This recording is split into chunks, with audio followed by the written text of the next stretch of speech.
This is how to create a shine effect in Premiere Pro. Start by opening the Effects panel and searching for lighting effects. Drag the effect onto the image or clip you want to add the shine to.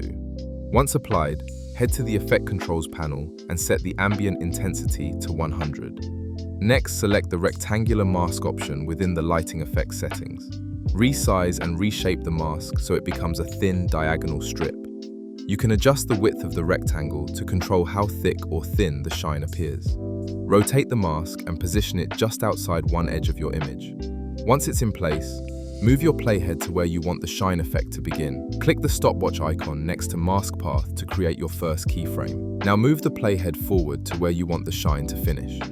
Drag the mask across to the opposite side of the image. For a softer light, increase the mask feather. If you want the shine to move faster or slower, simply move the keyframes closer together or further apart on the timeline.